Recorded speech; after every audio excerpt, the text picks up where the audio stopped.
तो hello aspirants, welcome to this new video lecture class of fundamental right. ठीक, fundamental right में और इस समय हम इस पार्ट में डिस्कस करेंगे right to freedom of religion. Right to freedom of religion article number 25 से आर्टिकल नंबर 28 में इसका सारा डिस्कशन है। ठीक है, right to freedom of religion इसको बनाया क्यों गया? ठीक है, इसके बारे में क्या था कि अंबेडकर जी ने जब ये संविधान लिखा, संविधान के बारे में 4-5 लोगों को बैठा के जब ये अपना डिस्कशन किया, तो उन्होंने ही ये टर्म दिया कि भारत में कोई भी राज्य अपना खुद का इंडिविजुअली कोई धर्म को फॉलो नहीं करना है। ठीक है, कि ये है कि सबको छूट है, जिसको जिसमें आपको मन लग जाए, जिसमें आपकी श्रद्धा हो, आप वो धर्म को फॉलो कीजिए, मगर कोई भी स्टेट फोर्सफुली किसी से ये काम नहीं कराएगी, या कोई भी स्टेट अपने आप को या अपने लिए कोई एक धर्म को फॉलो नहीं करेगी। ठीक है, तो इसलिए right to freedom of religion बना। आइए इसमें देखते हैं बारी बारी से क्या है। आर्टिकल नंबर 25 कहता है freedom of conscience and free profession practice and propagation of religion. Freedom of conscience and free profession practice and propagation of religion मतलब कि आपको पूरी तरह से आज़ादी है, आप स्वतंत्र हैं। किसी भी धर्म, जिस धर्म में आपकी श्रद्धा हो, जिस धर्म को आप अपने मन में, अपने जहन में, अपने जीवन में फॉलो करना चाहते हैं, आपको पूरी श्रद्धा है, आप पूरी तरीके से उसको फॉलो कीजिए, आपको कोई नहीं रोकेगा। ठीक है, मगर किसी को फोर्सफुली आप नहीं कराएंगे।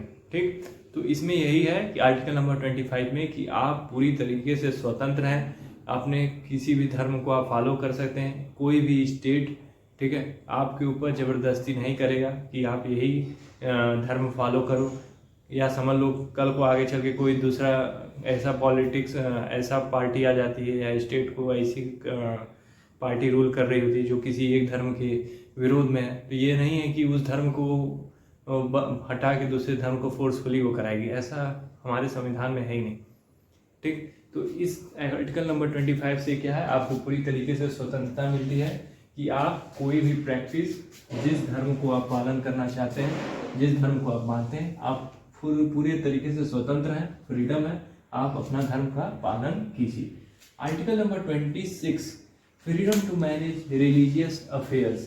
Freedom to manage religious affair मतलब कि समझ लो कोई धर्म है, उसका तीर्थ स्थल है। ठीक, वहाँ पर जितने भी रिलीजियस अफेयर हैं, मतलब जितने भी रिलीजन, मतलब रिलीजन को धर्म कहते हैं, धर्म से रिलेटेड जितने भी काम हैं, ठीक, वो सारी चीज़ें आप खुद से मैनेज कर सकते हो बाई ट्रस्ट। समझ लो कोई मंदिर है और वो उसका खुद का ट्रस्ट है। ठीक है, उसमें स्टेट नहीं इन्वॉल्व होगा। ठीक है, इसमें आप पूरी तरीके से स्वतंत्र हैं, आप अपना ट्रस्ट खोल सकते हैं, अपना पूरी तरीके से मैनेज कर सकते हैं। समझ लो कोई मंदिर है जहाँ पे मंदिर में पूजा का सामान चाहिए, इंफ्रास्ट्रक्चर डेवलप करने के लिए दान पेटी का सामान चाहिए, तो जो भी कुछ है, ठीक है, उसमें आपको पूरी तरीके से छूट है कि आप अपने रिलीजियस अफेयर को खुद मैनेज करें। स्टेट इसमें आके आपको किसी भी तरह का रोक टोक नहीं है, आप अपना ट्रस्ट चला सकते हैं। जैसे मंदिर होता है, मंदिर का खुद का ट्रस्ट होता है, उसी तरह आर्टिकल 26 में दिया गया है freedom to manage religious affair. Article number 27 freedom as to payment of taxes for promotion of any particular religion. जैसे कोई धर्म को लेके, जैसे मिडिवल हिस्ट्री में आप जाएंगे तो जब ये मुगल सल्तनत रूल करती थी, तो वहाँ पे क्या था कि वो अपने धर्म को, मतलब कि और धर्म को क्या करते थे, उन पे कर लेते थे। ठीक है, कि भाई आप इस धर्म के हो तो आपको इतना टैक्स देना पड़ेगा, आप इस धर्म के हो तो समझ लो कोई स्टेट है, उस स्टेट में कोई ऐसी पार्टी, ऐसा पॉलिटिशियन है जिसको दूसरे धर्म का वो थोड़ा सा कम वो करना चाहता है, दूसरे धर्म को मतलब उतना प्रमोशन नहीं दे रहा है, दूसरे धर्म को उतनी फैसिलिटी नहीं दे रही है, तो इसका मतलब ये नहीं है कि दूसरे धर्म से वो टैक्स लेने लगेगा, किसी भी इंडिविजुअल से वो टैक्स लेगा कि भाई आप अगर इस धर्म को फॉलो करोगे तो हमको टैक्स देना पड़ेगा। आप पूरी तरीके से स्वतंत्र हैं। ठीक है, आप किसी के ऊपर कोई भी स्टेट जबरन टैक्स नहीं लेगी। ठीक है, क्या कहते थे, जजिया मुगल सल्तनत में क्या चलता था, जजिया। सही चल रहा है कि नहीं? थोड़ा सा टेढ़ा दिख रहा है क्या? अब सही है। अब कैमरा थोड़ा सही दिख रहा है। तो freedom as to payment of taxes for promotion of any particular religion, किसी भी रिलीजन का प्रमोशन करने के लिए, ठीक है, आप टैक्स किसी दूसरे धर्म पे नहीं लगाएंगे कि भाई तुमको ये धर्म, तुम ये धर्म फॉलो करोगे हम तुमसे टैक्स लेंगे। आप कोई भी धर्म फॉलो कर सकता है, जिसको जिसमें मन लग जाए वो करे, स्टेट उससे किसी भी तरह का टैक्स नहीं लेगी। Article number 28, freedom to attendance at religious instructions. पहले इतने लाइन का समझो, मतलब freedom to attendance at religious instructions, इसका मतलब ये है कि एज एग्जाम्पल कोई कॉलेज है, ठीक है, वहाँ कॉलेज में सवेरे मॉर्निंग प्रेयर होता है, ठीक, तो उस कॉलेज में क्या है कि कुछ इंस्ट्रक्शंस दिए जाते हैं किसी धर्म को रिलेटेड, ठीक है, क्योंकि वो कॉलेज ही उस धर्म के नाम से, मतलब उस धर्म, मतलब उस रिलीजन के लोग उस कॉलेज को इस्टेब्लिश किए रहते हैं।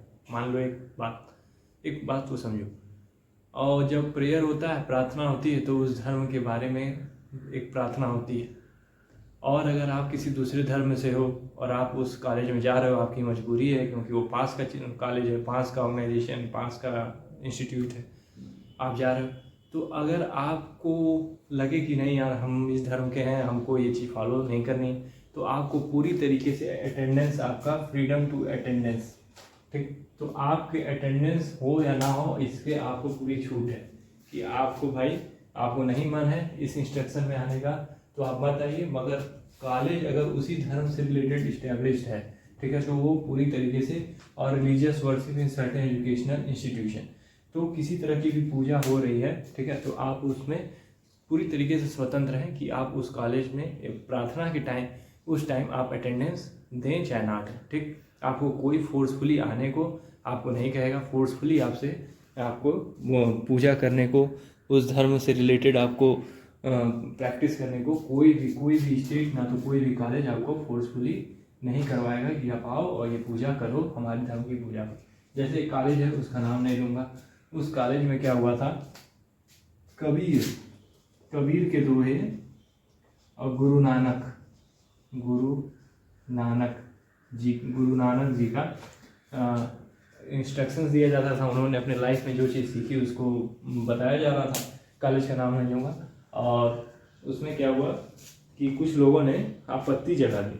आपत्ति ये थी कि यहाँ पे हमारे धर्म के बारे में ना हो कि दूसरे धर्म के लोगों के बारे में डिस्कशन हो रहा है, तो इसको क्या हुआ, इसको सरकार ने खारिज कर दिया। खास करके ये जो चीज़ें लिखी हुई हैं, किसी भी गवर्नमेंट कॉलेज में ये चीज़ें होंगी, ठीक है, गवर्नमेंट कॉलेज है और वो किसी एक धर्म के ऊपर, मतलब किसी धर्म से मिल के उन्होंने पब्लिक इंस्टीट्यूशन बनाया है,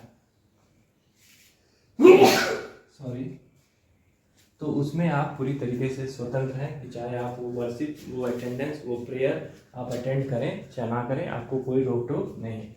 तो उस कॉलेज में क्या हुआ, कबीर और गुरु नानक के बारे में डिस्कशन चल रहा था, तो लोग विरोध किए उसका विरोध किए, तो फिर उसके बाद क्या हो गया कि इस चीज़ को खारिज कर दिया। भाई ये तो लोग, मतलब एक आदमी थे, ऐसा नहीं था कि, मतलब ठीक है, इन्होंने भी लाइफ को देखा, इन्होंने लाइफ में क्या सीखा वही सब चीज़ें बताई जा रही हैं। इन्होंने तो कोई ऐसा वो था नहीं कि इनको लेके प्रेयर हो रहा था। तो किसी का मोरालिटी, किसी की आइडेंटिटी को तो डिस्कशन किया जा सकता है ना, वो किसी भी धर्म का, अगर उसने अच्छा काम किया है तो हमको उसकी बड़ाई करने में क्या दिक्कत है, उसके बारे में बताना, उसके जैसा लोग उसके मतलब पाथ को फॉलो करें, उसने अपने लाइफ में अच्छा काम किया है, लाइफ के ट्रूथ को बताया, तो उसको फॉलो करने को कौन कर रहा है, मगर उसके बारे में जानने को कौन गलत कर रहा है, ठीक है। तो इस चीज़ को खारिज किया गया, ऐसे लोगों को पकड़ के जेल में बंद किया गया, ठीक है। तो कुछ ऐसे एंटी सोशल मिल जाते हैं जिनकी वजह से थोड़ा सा सोसाइटी डिस्टर्ब होती है। तो ये रहा right to freedom of religion, जो फंडामेंटल राइट है। हाँ, इसमें कुछ चीज़ें हैं जिसको अगर आप फंडामेंटल राइट को वायलेट करेंगे तो ये चीज़ एब्सोल्युटली राइट आपको नहीं मिला हुआ है। एक बात ये जान लीजिए कि पूरी तरीके से आप एब्सोल्युटली राइट आपको मिल गया है कि आप कुछ भी करेंगे अपने धर्म से रिलेटेड, ठीक। आप अगर किसी भी तरीके से मानवता पे कोई भी संकट आएगी, मोरालिटी में आपके किसी वजह से सोसाइटी में वायलेंस फैलेगा, सोसाइटी में आप क्रूएल्टी, किसी भी तरह का अगर आप निगेटिविटी को अपने धर्म से रिलेटेड करेंगे तो ये राइट आपसे तुरंत छीना जाएगा, आपको धरा जाएगा, पहले धर के आपको जेल में डाला जाएगा, जेल में कार्रवाई होगा और खूब घमासान आपके साथ होगा। तो ये right to freedom of religion पूरी तरीके से एब्सोल्यूट है कि नहीं? पूरी तरीके से एब्सोल्यूट नॉट, पूरी तरीके से एब्सोल्यूट नहीं है। तो ये हमने पढ़ लिया right to freedom of religion, article number 25 से आर्टिकल नंबर 28। अब इसको हम मिटाते हैं और दूसरा लेते हैं।